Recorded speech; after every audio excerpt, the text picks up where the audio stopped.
You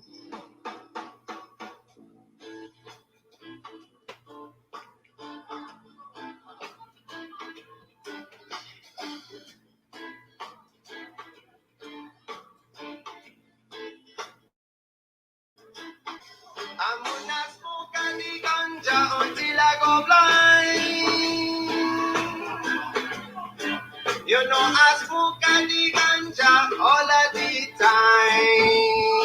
Hey guys, how are you? Welcome to Pondering Mics. I thought I'd play a little music to get you guys in the mood. I just found it. It said weed song, so I thought that worked. So hopefully everybody's feeling it a little bit. Should we let it play for Bob Marley? Everybody get in the mood.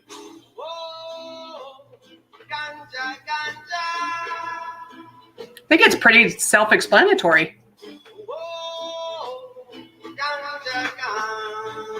Nice. All right, guys, thanks a lot for coming on. I have the best person coming on today for this topic. We've known each other for, oh gosh, how old am I? 51.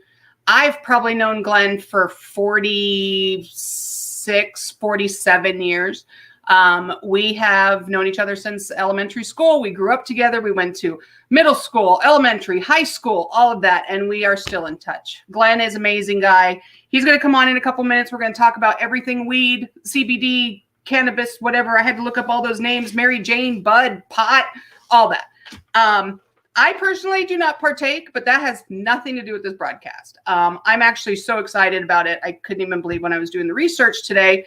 I felt a little weird. You know how like it's legal, right? But I'm still looking up the word weed, marijuana on my phone.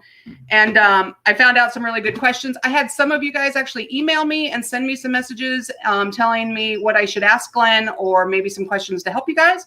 And that's what we're here for. So my podcast is to help you and me. Before we do that, this is the first podcast I've done since I did my heartwarming heart attack one, whatever. I wanted to say thank you for everybody. We had over 300 and something views on that video. People I didn't even know were saying thank you so much for that. I'm doing great. I feel good. The medication's a little funky. It kind of puts me in a little slow mode, though you can't tell today. A little slow, a little weird, but we're adjusting it. We're getting it going. I'm great. Look at me. Thank you. I'm feeling great. So let's just do this. I know Glenn is feeling good tonight, and we're going to bring him in and say hi to him and go from there. Let's see. Glenn! Hello, hi, everyone. How are you? Good evening, Steph. Oh, you're looking so smiley, and this I love on you. I love your beard. I can't hear you, my dear. Oh, what happened? Did you lose me? Can everybody else hear me? Can somebody in the comments say something? Maybe, maybe not. No? I wish I could read lips. Oh, Glenn, Michelle says, good. Can you do Michelle, sign for me? Un momento. Why don't you kick me out and... Okay. Does everybody hear me? Okay, so Stephanie can hear both of us. So I can hear both. Thank you so much, Stephanie. I appreciate that. Nobody else was saying anything, so I'm glad everybody can hear me. Hi, Michelle. I'm glad you could be here today. I don't see your face very often. I'm glad to see you. Let's see. Glenn, give me a thumbs up in the green room when you can hear me. Obviously, green room. Did you guys get that little joke in my little color? I thought that was really funny. Sarah, you can hear me too? Okay, so Sarah can hear me. So Glenn, we'll just make sure when you're ready, let me know about your microphone. I'm not quite sure. I don't have you muted. Well, that's okay. We'll get him here, you guys. Don't worry about it. Pre-cocktail before the game. Well, there you go, Michelle. And this is the show to be on. So Glenn, like I said, give me a heads up when you can hear me in the room. And then I will let you go. Let's see. He was fine for a second, you guys. And then he got locked out. That's okay. We'll just do this. So like I was saying, I don't partake in smoking marijuana or any of this stuff. However, I have friends that do it. I have friends that do CBD. I have friends that do edibles. I have friends that roll their joints at parties. And, you know, I guess I roll a really good joint every once in a while because back in my 40s, I used to roll them really tight for them and, you know, just do that. But so tonight we're just going to talk about like all of it. We're going to talk about questions that you guys sent me. I have them here on my phone that you guys want to know about. And a lot of them are funny because of course we all think we know everything from what we hear, the word 420, different bongs, what's the best way to smoke it, whatever you guys got to do. Doesn't matter. So once Glen's back on here, we'll get him there. So if you guys have any questions whatsoever, I'm going to put this right here. Go ahead and send me your questions and comments and I'll put them in. I can see them and then I can ask Glen, the questions and stuff. We have, let's see. Yep, she can have both of those. Good. So people are listening to me. I don't even know how to go on anymore. Is Janice in here? Let's see. Janice, are you in the room? Yep, Janice is here. Okay. So Janice, you can hear me. Is that correct? So I guess it was just Glen's. That's okay. So let's do a couple little fun things. Like I'm going off of this. So we have questions for Glen about getting high, getting unhigh, why we don't see certain chubby people smoking because, thanks, Janice. The thing about the myth about everybody about, if you have the munchies and all of that, does that, make you fat or are you sitting at home eating a whole bunch? I don't know those kind of things or those answers. Did you get different high from smoking it versus eating it? All of that is going to come up. So we'll talk about that. I also want to talk about buying it. I don't know if you guys know, I forgot how many states. I think there was like 19 states that have made it legal now. And so you can buy it. But from what I'm hearing is it's a hell of a lot more expensive now buying it legally than it is buying it from the guy behind the 7-Eleven. So I don't know if that's true or not. So, hi, Glen, can you hear me now? Hello. Can you hear me? Yes. Nice. I was trying to wing it, but I'm not stoned, so I can't just. I know. Your viewers understand. My viewers are awesome. So, and they're all here. They all say hi, by the way. Michelle says hi to you. Michelle Poucher's in the room. Hi, Michelle. Stephanie's here. Janice, my mom, my biggest fan, is here. Janice. Sarah, my girlfriend, is in the room. Hi. So, we got people's here for you. I was just going over some of the questions that I think I'm going to ask you, but I want to go over, first of all, who the hell are you? That you and I have known each other since we were this big. I tried to find our picture from, I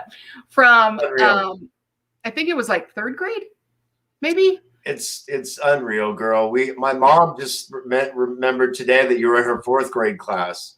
Okay. Now, what's up, Jen? But I think I would say, we could, we'd have to go through it. But who was for 3rd grade? Accarelli was 3rd. Accarelli was most of our years. We had her like for me. Yeah, exactly. I think mine too. And then you were not in preschool, it was preschool with Wendy and I. So you were right after that because the pictures I have of you with your little striped shirt and all your shit was when we were young. But we've known each other forever, and I adore you, and you know that. We have always had such a great connection between the two of us. Likewise, my dear. Likewise. Yeah. I want to talk a little bit about your background, where you've been, all of that, and I think that will just kind of go into with the questions and stuff. Sure. But I had to tell you that I think it was about, and you'll have to tell me the years. Was it 10 or 15 years ago you got hit in the head? Was robbed, you mean, at the dispensary? Correct. That would be, let's see. It's coming up on 10 years. Was it 10? So to tell everybody this little story, and then you can talk about it if you want to talk about it. I just wanted everybody to know that you and I hadn't spoken for a while after our reunions and stuff. And I was watching a show on TV, and it was about, and it was really one of the first shows I've ever seen about weed, because I didn't know about like it was going to be legal and people were dispensaries and all this kind of stuff. And at that time, dispensaries were opening up and closing really quick because the feds were coming to get them. They were like, it was a secret. There's a hidden door over here, and you knocked 3 times and you met the guy in the back and he let you in. Exactly. Yep. And there was a show on TV. Do you remember the name of the show? American Weed. That's it. And I was watching it just out of nowhere, and they showed your episode, how you were the manager, I think, of that location. Somebody had come in, and the cameras had caught all of it. and that you got hit in the head with a pipe. I didn't know anything about it until they said your name. And I just went, wait, what? That's Glenn. That's my buddy from school. And I reached out to you on Facebook and just went, holy crap. And you had, done the surgery and all the scars and all that stuff. Why don't you tell a really quick story about that? Because I think it's fascinating and I think it's sad at the same time, but how you came out of it is freaking amazing. Wow. She's coming out of the gate swinging, folks. I am. love it. Steph never holds back. There's no filter. Yeah. So the robbery was basically a kid had come in. I would just open the shop at like 10 a.m. In dispensary on the west side, working by myself. And a kid came in and said he was kind of looking around and stuff, as patients do, especially new ones. And mentioned that, I think I've forgotten my identification or red card or one piece that he had needed to shop. Said, I'm going to call my girlfriend and go get that, and I'll be back. And so when he came back in, he actually had like a wrench. And so I had turned to, check him in and turned my back. And that's when he hit me in the back of the head pretty hard. And I crashed against the door. And then he threw me in the bathroom and ended up, robbing the store. But not, we just opened. So no cash, just a few things of weed and a few pipes. Not much at all, really. Yeah. Injured me pretty severely. I had like 3 staples in my head. And so that was kind of the gist of what had happened. Lucky to be alive, number one. Yeah. And to come full circle, it really gave me a new appreciation for life. It ended up, rather than choosing a victim route, which not judging people that do that, it depends on how, you internalize things. But for me, it empowered me kind of. I stayed in the industry. Yeah. I in fact went back to work there for a while, and then gave me a kind of a renewed sense of life. Try to be a better person, better father, better husband, better musician, all those things. So yeah, it kind of ended up being something that I turned into a positive for myself. But yeah, it was very traumatic and. Scared me, and I wasn't even there. And Steph, the thing is, a lot of people reached out after the fact, and it was on National Geographic. That's something you mentioned, so it did reach a lot of people. Right? Did you was that your first job? Or not actually, you were older than that. Let's go back a little bit. Did you smoke weed in school? Oh yeah. Okay. Was that a Poway thing, or was that just a Glen thing? I mean. Poway was known for a lot of drug use, if you will, or if you call marijuana a drug, I don't necessarily, but let's just say that people, partied a lot. Yeah. Whether it was drinking, smoking, and other things as well. I think people were too out of control. I never saw too much of that. Neither. Usually if something bad happened, it was just a mistake or a circumstance, Right. Great people along the way just because of bad circumstances. Did you go into dispensary right out of high school and out of college, or how did you get into it? Oh, no. So I'm 51, just like Steph. Yep. And medical marijuana didn't really come about in Colorado here. It was a ballot initiative in, I think, 2001. Okay. And so it took, every state's different. It's been a Jeffersonian model, if you will. The states have basically spoken over the federal government. As people know, it's federally illegal, but states have set up ballot initiatives from California to Colorado to, the very first was Alaska. Right. And so it's been a grassroots thing that's happened. So the opportunity, Steph, really didn't arrive until I moved here in 2007. Okay. In Colorado. Correct. So explain to us stupid people like me. I don't understand how it can be legal in a state, but not legal federally. So how does a dispensary or a shop stay open if it's illegal, illegal in one, but legal in the other? Explain that to me. So what I referred to by saying Jeffersonian, meaning that the states have more power than the federal government in this circumstance because of ballot initiatives. As you Okay. know, there's been ballots to push things through. Proposition 13 in California, unprecedented initiatives. And this is one that people have set up that basically legalizes marijuana for either recreational and or medical use in states. Okay. People vote on it for the state. So Right. the federal government can say whatever they want, Right. but the people of Colorado, the people of California, I mean, the states grow and grow. We have 25, 30 states. Yeah. The interesting thing to note about Colorado is our ballot initiative is embedded in the state's constitution, going to be extremely hard to overturn. So does it really matter that the feds find it illegal then at that point? It doesn't. So why aren't dispensaries opening up at every single street corner if we don't give a crap what the feds think? Because obviously if it's the state that's making the decision, then why isn't every state legal? Because a lot of people are still anti-marijuana in this country, believe it or not. You have a lot more people that are open to it, but there's people in power that are not interested in marijuana being legal. So that a movement of people that exists, and honestly, those people have every right to feel the way they do. I'm one that believes it's not for everyone. I'm not going to sit here and say every single person should use cannabis. Right. I disagree, and that's someone that's worked in the industry. I've worked in for 12 years. Right. The benefits more outweigh the negative things. So let's see what Jen has spoken. It's the same. It's the same way that women won the vote. Women could vote in a lot of Western states before it was fed. Thank you. Thank you, Jen always has a way of putting it for us dumb people. Now remember, I'm going to ask the questions. I know the answers to some of them, but I ask the questions because I want everybody that's watching my show never to feel out of place or ask a question that they're going to get like laughed at or any of that stuff. So sure. I ask these questions because, and also I already talked to the people that started from the very beginning. Thank you. I don't partake, but I have no problem with other people partaking. I have questions about maybe your loved ones partaking. Jen says I'm not dumb. Thanks, baby. You're not. I have questions about that kind of stuff and how to bridge those conversations. But some of my best friends are stoners, and I mean, I love them when they're stoned, and I love them when they're not stoned. I mean, I personally hate the smell, and I wish I could even like it just a little bit. But when I smell it, I have to leave because it's just not for me. I've never smoked anything, so it doesn't really matter. So let's talk about a little bit about cost and stuff.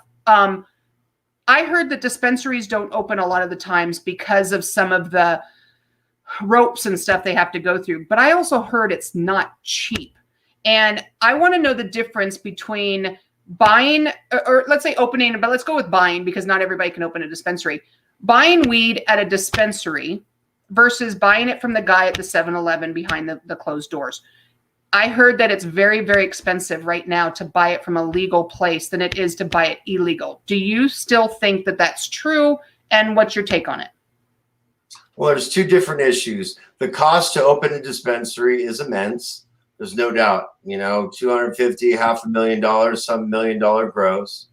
But the fact that, here in Colorado, again, every state is unique and different. Here in Colorado, the recreational and medical prices, pretty comparable. Medical used to be a lot more affordable than the recreational. As you could kind of imagine, medical patients, it's medicine, they really need it, et cetera. And now it's kind of leveled out. And I can't really speak to the black market. I don't know what they charge. I mean, I've been myself a medical patient here in Colorado for 10 years. So I imagine that still on the black market, you're still incurring a risk that could put you in jail and things like that. So you might end up charging a little bit more no matter what. Right. And for us that have never bought it and maybe don't know, a lot of us know what the word dime bag and stuff is, but let's say, and we'll put it this way. Let's say I want to go buy 2 joints. Right. What does it cost? Here in Colorado, between, $10 and $20 for 2 joints. And that's pretty comparable about what a dime bag was back then, right? You bought a dime bag for $10 and you rolled it yourself and all that.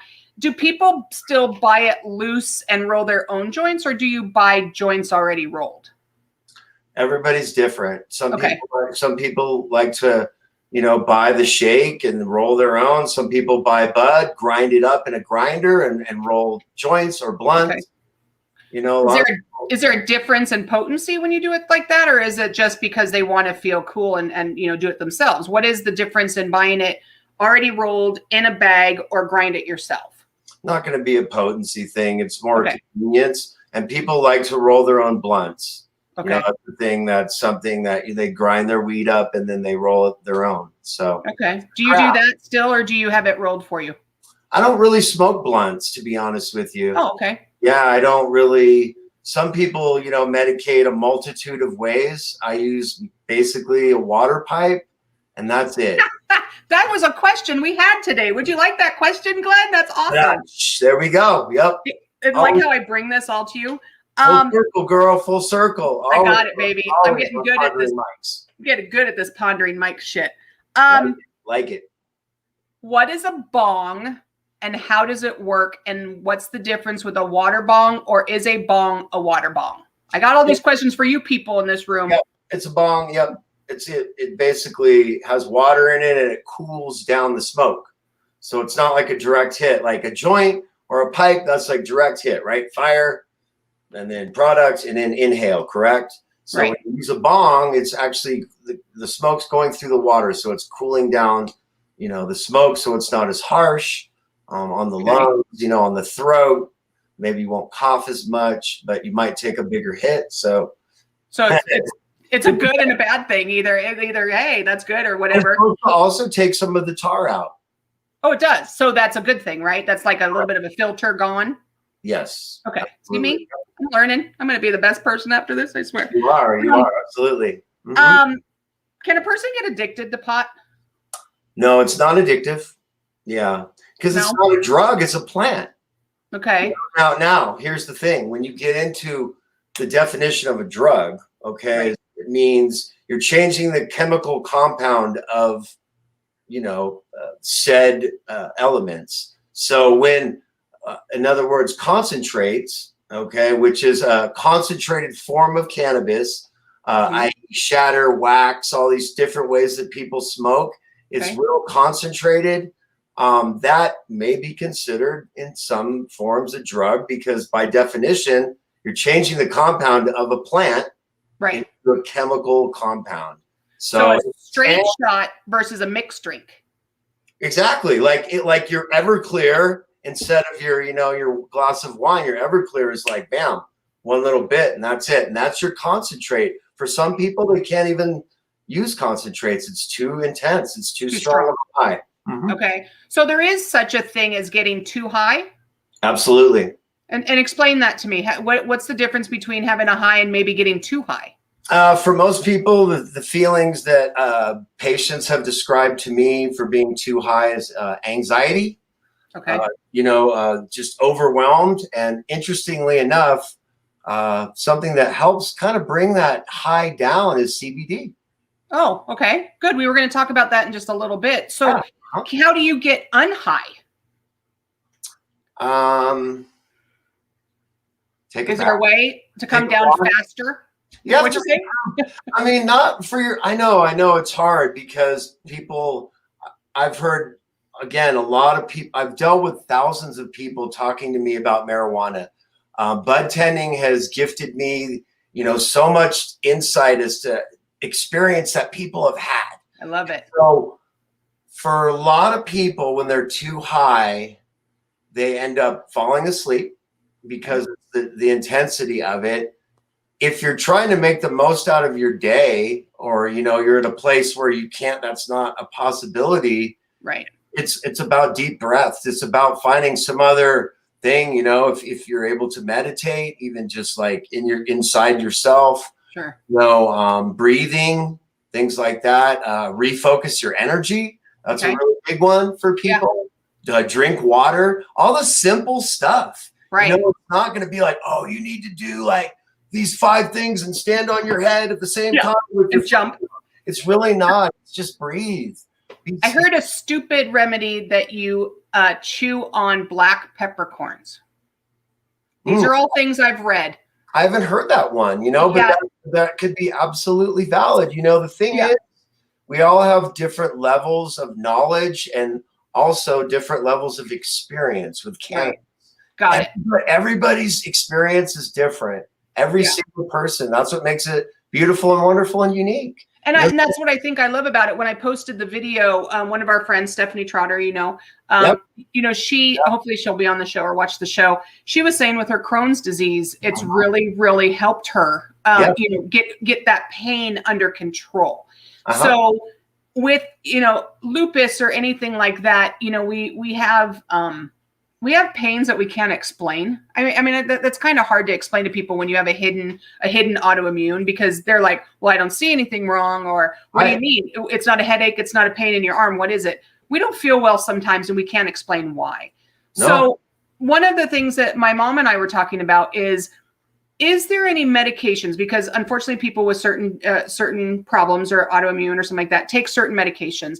Do you know if there's any medications that you can't take while you're either doing CBD with, THC or edibles or anything like that? Is there any medications you really don't think they should do? It's hard to say. It's one of those things that, again, as working in the industry, we make recommendations. We're not doctors. We didn't go to school for all the time that doctors do and all this research and study that doctors do. So the relationship between medication and cannabis is very delicate. And there's very uncomfortable times where patients have come in and talked to me and said, my doctor said this and that. And I said, well, let's be real specific about what the doctor said you can use and can't use when you have a conversation with someone about what you're using cannabis for. So it's really delicate. Again, it's an individually based, I would say. You want to refer to those professionals firsthand. If you can't get that information, reach out either online or to someone that's knowledgeable. I want to obviously extend a hand to people that have specific questions. But yeah, that's a delicate one, Steph. It is. You really, as a bud tender, you can't just say, oh, don't take this or take this. You really have to, let the patient understand that there's a lot to it to just before it's going to take, just like a medication, that you understand at Walgreens, they're going to give you a little information that you might need. And you and I were talking, there's still not, and you'll have some doctors that won't even bring it up, won't even talk to you about it. They don't believe in it. They're not this, they're not that. But you even said to me today that there's still not a lot of what is it? Not education, but chemical trials and all of that stuff, because it's not technically legal by the feds, right? So there's still so much more to learn. Is that correct? We just have scratched the surface, my friend. I mean, it's really, and it's going to come from a nonprofit academic. That's where we learn from. The for-profit people, let's be honest, they don't have time to set up research labs. And I will say this, the industry here in Colorado has done a good job in some respects, and that is for research. And I know the state itself set aside like $10 million just for cannabis research and things like that. So it's working on that level. But at the same time, I see our country moving really quick towards recreational and like almost forgetting about the medical side. And I think that's sad. Wrong. It's wrong because I'm a medical guy. I'm for the medical people. Recreational. Do I use medical, recreationally? Absolutely. Yeah. I'm not getting high every single time I'm using marijuana isn't just for medical purposes. Right. But a lot of times it is. Right. So Janice asked a question on that. Yeah. So let's say her doctor writes her a prescription and she's a regular lady, she's in her 70s. How does she know where to go and who to trust? I mean, is every dispensary a trustworthy dispensary, or does she go through the phone book and go, oh, cannabis. Okay, I need to go to that corner over there. How do you find the right one? Can you give her a little bit of information? Yeah. So in Colorado, doctors can't really write a prescription. They can recommend it. And I'm sure it's that way in Colorado. Usually In California. Yeah. California. Yeah. Usually the facility that you go to that writes your prescription or your recommendation can recommend places, that are good for, your particular ailment or your particular demographic. Okay. I know for myself, when I worked for Native Roots, which is one of the largest corporate cannabis companies, not only in Colorado, but probably in the whole country. Okay. We did a lot. We had patients that were 18, and we had patients, a 93-year-old woman. Nice. That walked through those doors, so again, and that's the kind of place that you want to go to. Is right. That's like, you're not going to make you feel awkward, not going to make you feel like, different, or like you ask dumb questions. I'd always tell people there's no such thing as a dumb question when it comes to cannabis. Right. And you're the sweetest guy in the world anyhow. You would just look at them and put your arm around them and go, let me help you. You've always been that guy. You're a great dad, by the way. And I mean, your kids are just incredible. Thank you. And I'm going to have my mom reach out to me, which I'll reach out to you, and maybe you can help her find something in the local area that you trust, that you've done either business with, that maybe you could say, hey, Janice, go over here and try this one. Absolutely. And Janice, it's my pleasure. The thing is my job only goes so far. And I do, any work I can help with people, just like your show here, Steph. It's about information. It's about positive slant on things, but it's also about real talk. Yeah. Right. Gotcha, baby. Gotcha. Can I throw a fact at you real quick? Please do.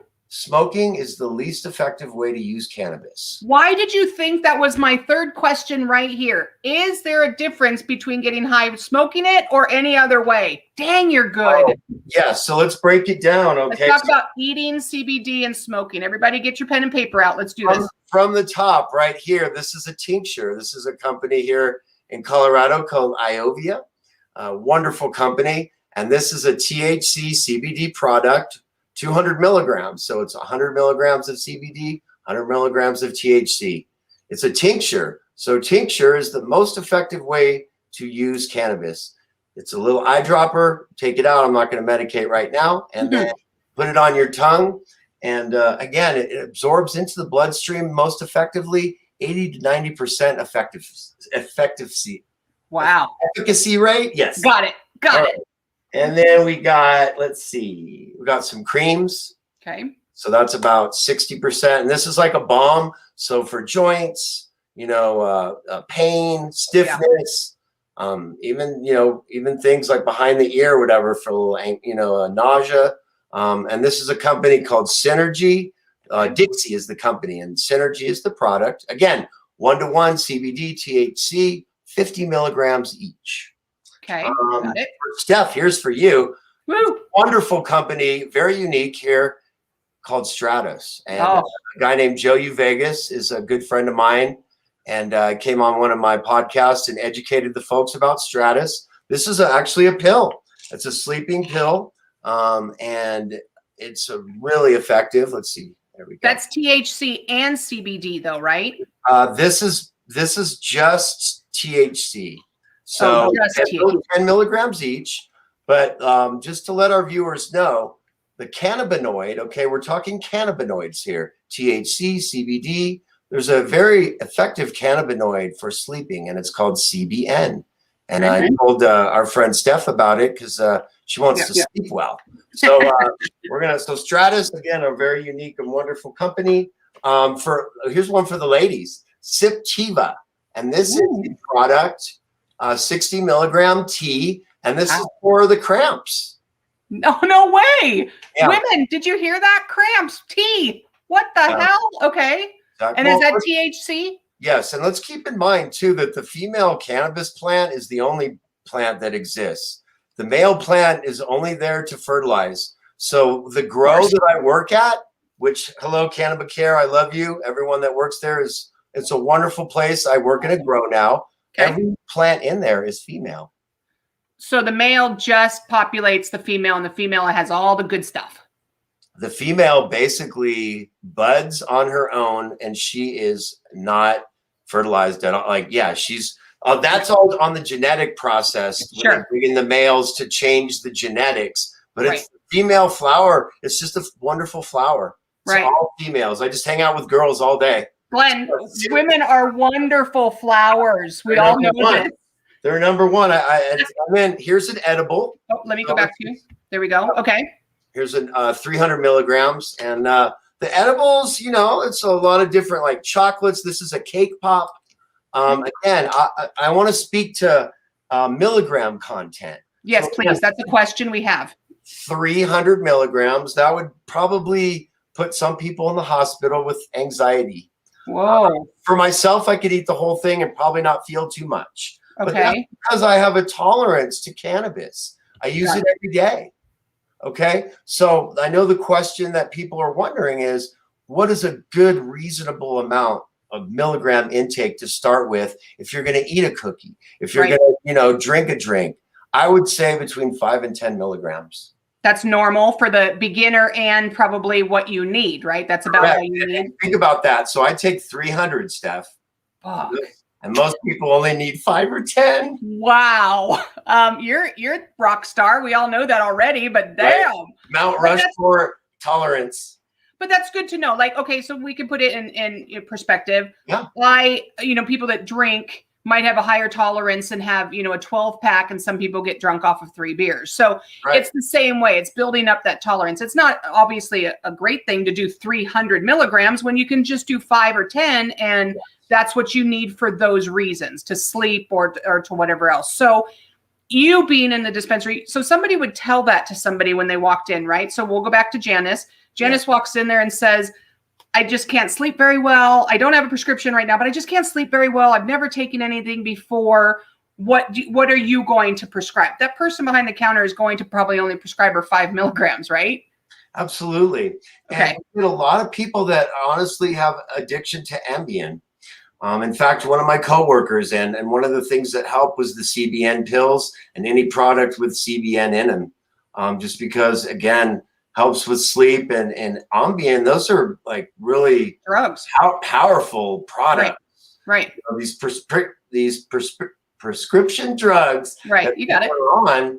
And also too, marijuana has been proven and cannabis to kind of help curb some of those addictions for people from the Vicodin and the codeines and those that kind of get them off some of that pain medication. I've known some people that have gone from 30, 40 medications down to just using cannabis. And just that. So obviously we already talked about it. It's not addictive. So those people that are doing it, it's not something, it's not gonna heal you, is what are you saying? So most people ask, is it just masking the pain and that's it? It's not obviously a healing product, but it's going to just kind of get you comfortable. Is that a good way of putting it? No, it definitely can heal. Oh, okay.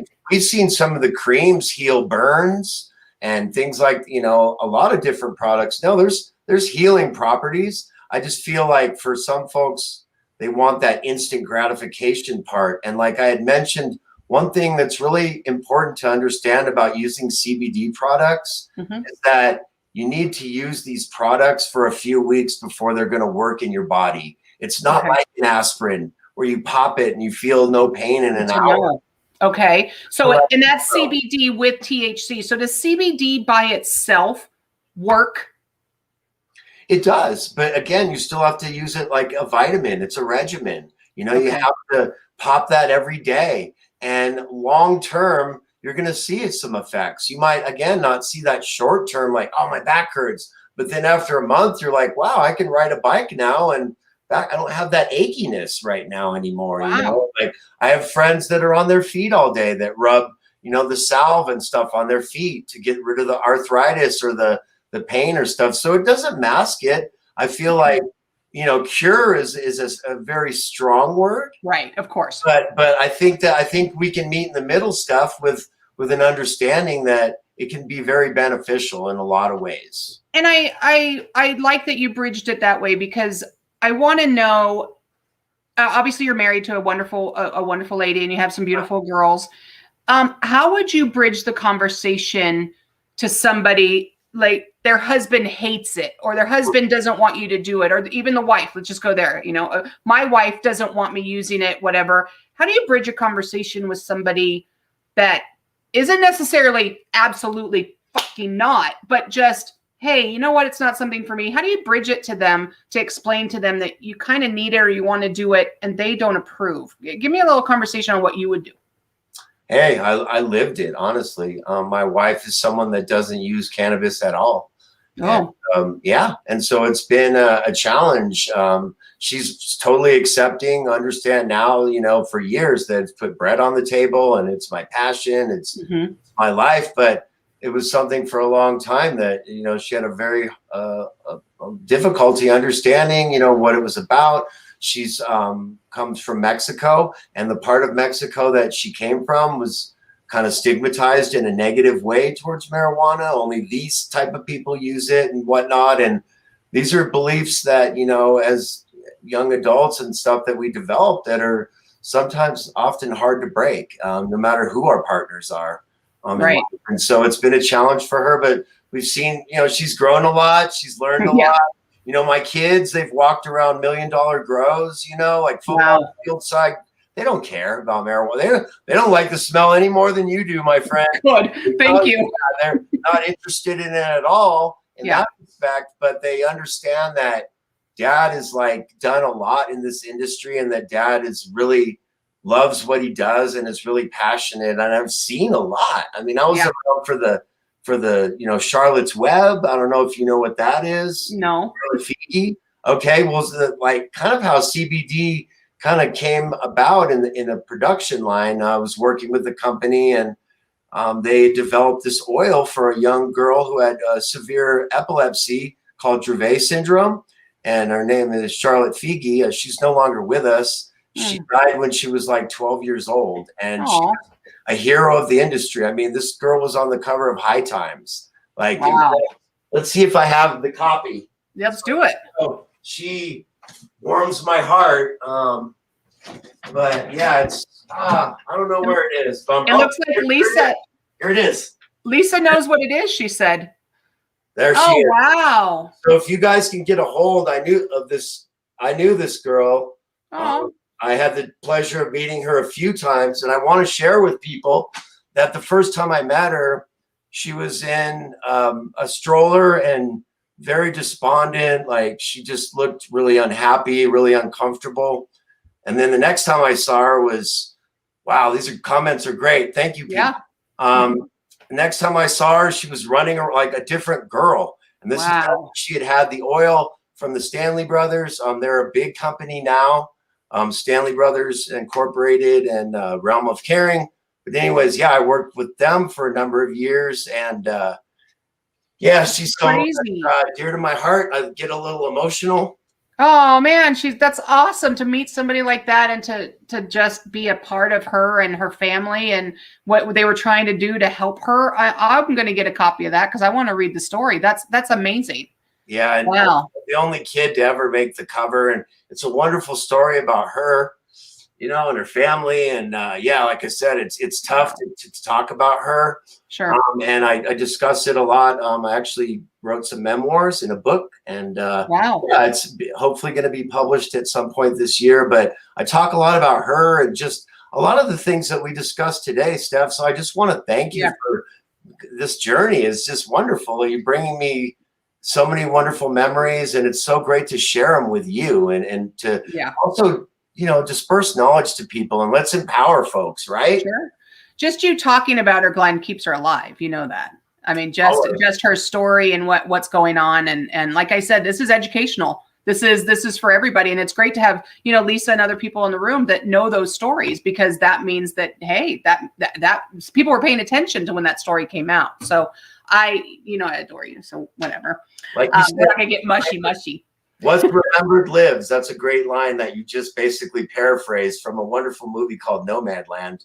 If you guys haven't seen it, with Frances McDormand, who I absolutely love. She's amazing. She's awesome. She's totally amazing. We're going to talk about your book in a minute too, in a second. Now I want to turn it just a little bit and say, are there any health risks with marijuana? Absolutely. Anything? Okay. Why don't you tell me a little bit about those so we have another side of it? Definitely smoking too much of anything, inhaling too much of anything is not going to be good for you. Long term, again, we haven't been able to do studies on people, to see what long term effects of smoking is, not only of flower, of concentrates and other ways that people, use marijuana. So there's a lot of work that needs to be done, and we're not going to get there until, we can get the nonprofits, the universities and colleges that are just so wonderful around this country that do most of that work. Right. And go through the studies to figure it out and all of that. And, one of the reasons I don't smoke, and I've never have, I don't remember. Do you remember Fritz in school, Fritz Pleckus? Yeah. Okay. I dated him. Yes. Women. I actually dated a guy in high school. I love he was a great guy, wonderful guy, but he smoked. And, we were all out one night and I was like, I guess I'll try it. I took one little small hit. The minute that smoke hit the back of my throat, I was throwing up and just couldn't handle it. Yeah. And that was me, somebody telling me up above that smoking's just not for you. So we didn't go past that. Funny story, or not funny story. I'm sorry. I was thinking of something else. Sarah just went ahead and put the post up about the girl who inspired Charlotte's Web. So if you guys want to, get that or come back to this podcast and write that down, that's awesome. Wonderful girl. Yeah, she just said, here's a few articles on Charlotte's Web. So everybody can do their homework and read that. That's awesome. And I will be doing the same thing. Now a couple funny little things. So as we keep going for everybody, there's a lot of people watching. So this is awesome. Love you guys. I know what 420 is, but why don't you explain where the hell 420 came from? It's one of those things, the after school special, some kids wanted to get together after school. I think most schools probably got out around 3:30, 4 o'clock. So 420 was like the opportune time to get together and have fun and enjoy that time together.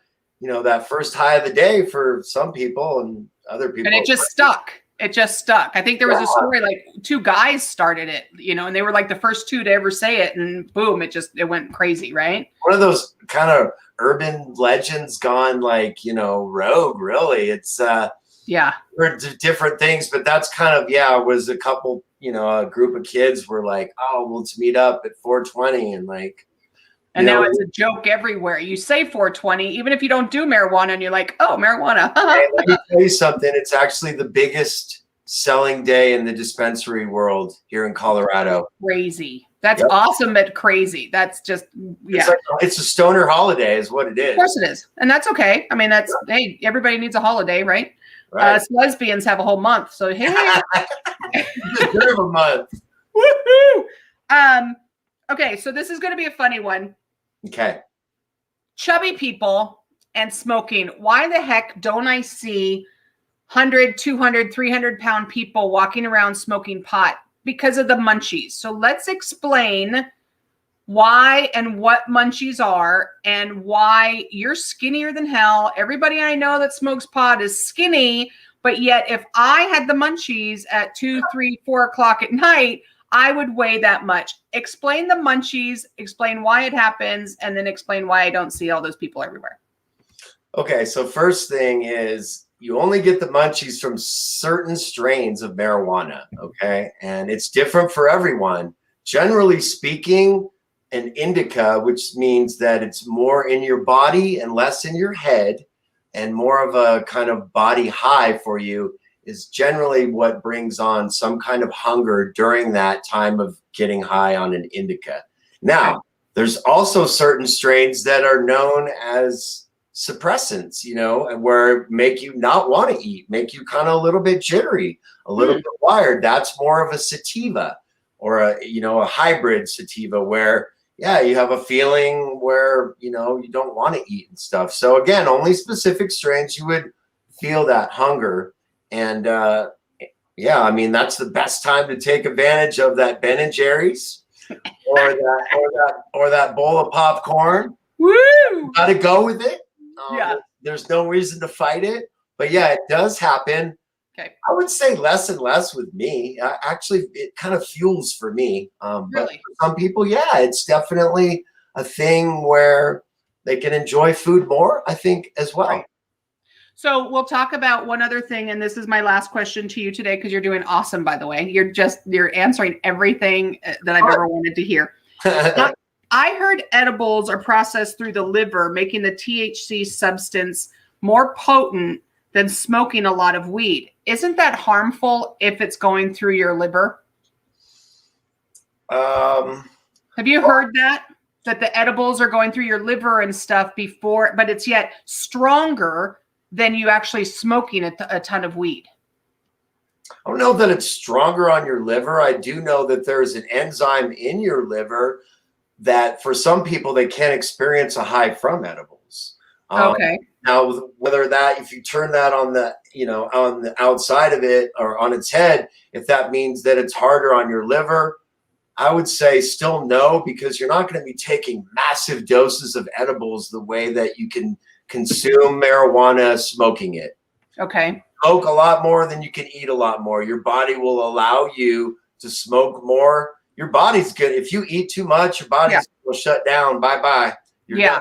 So, and that's the milligram thing we talked about. So you correct. Only should be taking so many milligrams and not a ton of milligrams. My girlfriend said at one point she knew somebody that made pot butter and they use that in the baking, but you can't measure the milligrams when you do it that way. So I think she said one of her friends and her had a really bad trip and they had way too much in cookies and stuff because they couldn't measure it. So the measuring part of it is still important. You can't just go take a bite of a cookie that somebody has or a brownie and be like, oh, I'm taking an edible and it should work for me exactly the same way it works for you.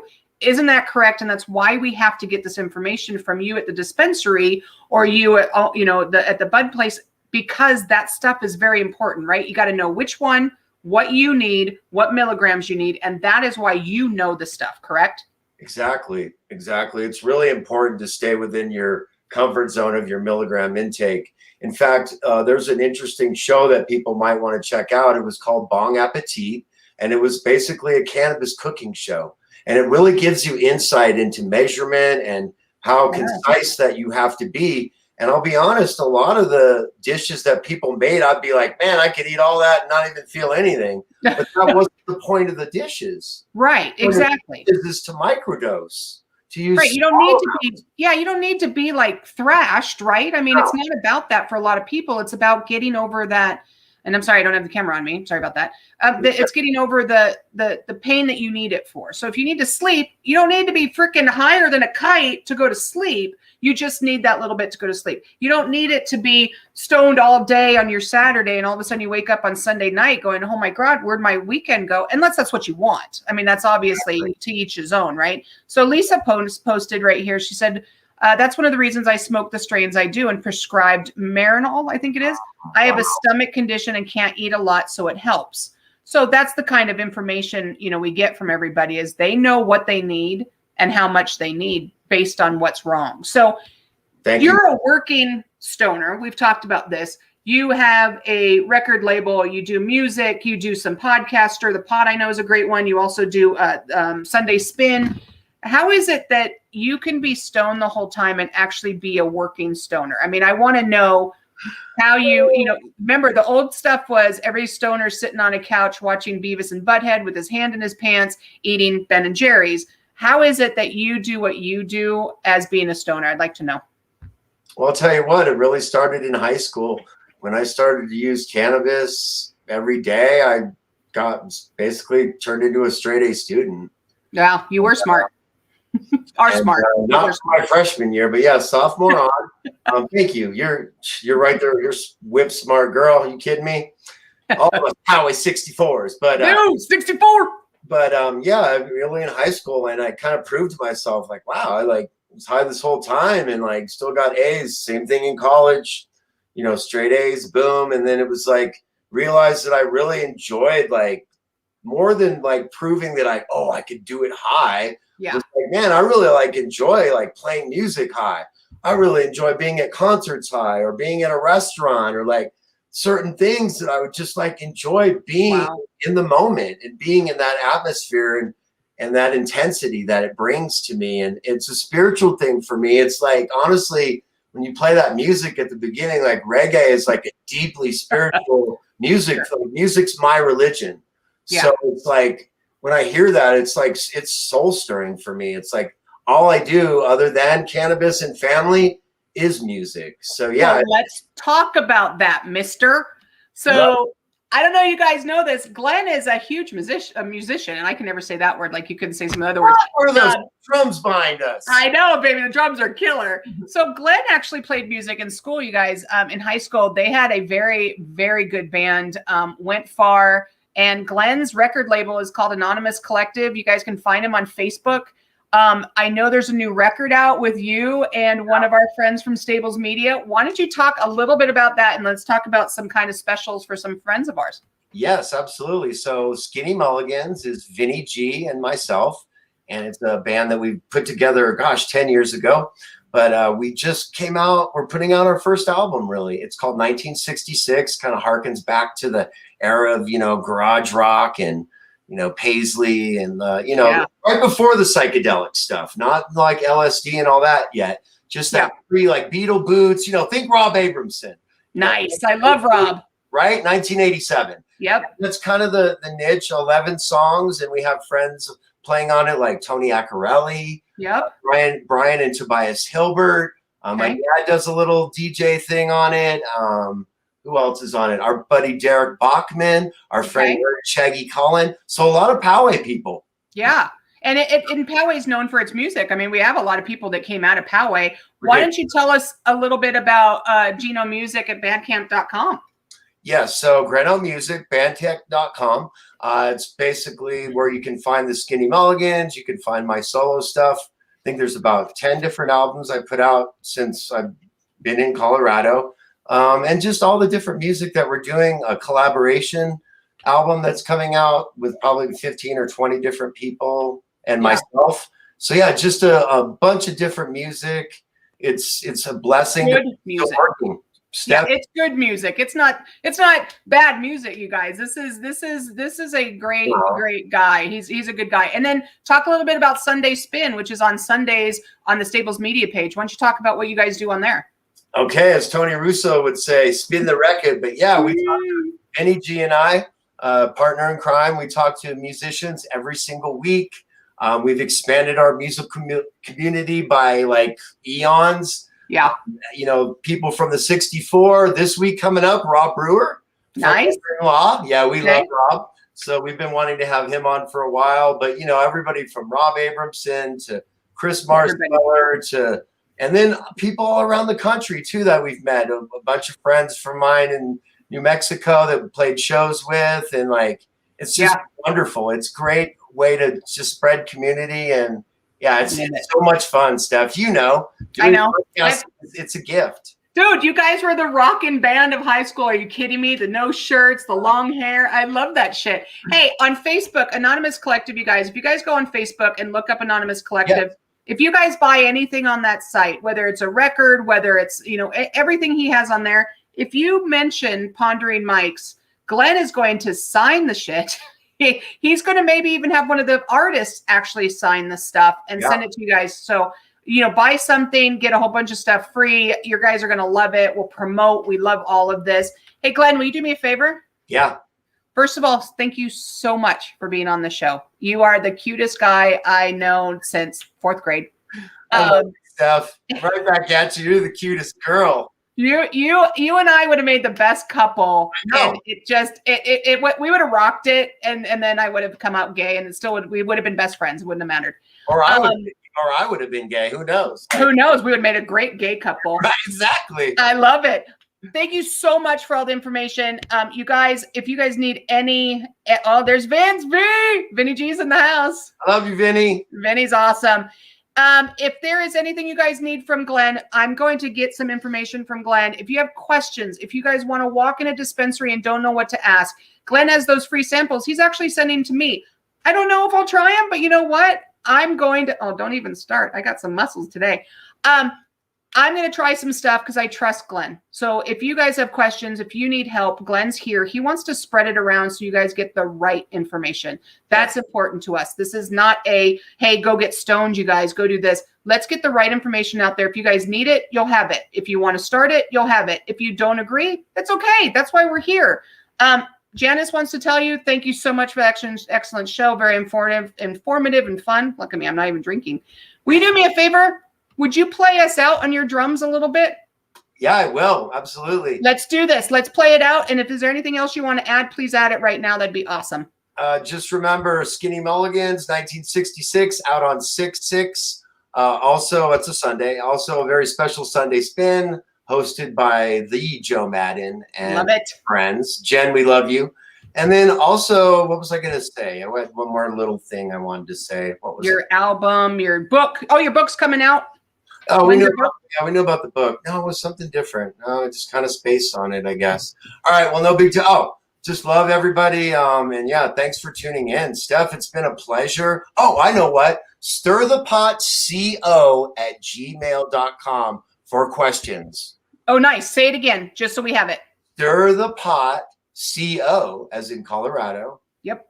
@gmail.com for questions, comments, concerns. You want to come on Stir the Pot and hang out with me? That's my weed podcast. Let's do it.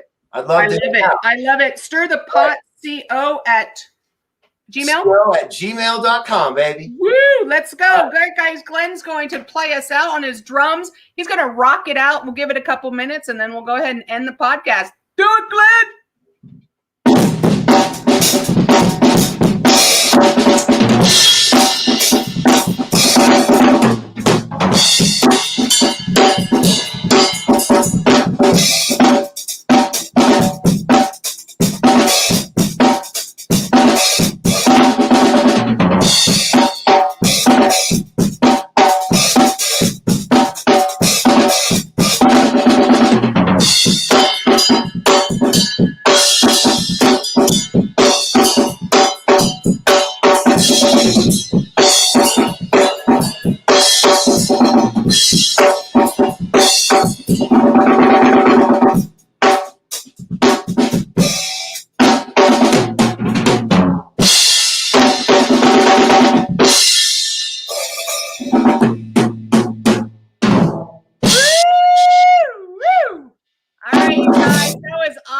Glen, you're amazing. I'll be in touch. Everybody, thank you so much for being here. We had a great guest. Just rock it, you guys. Jen says, woo! I love you all. Thank you so much, everybody. Have a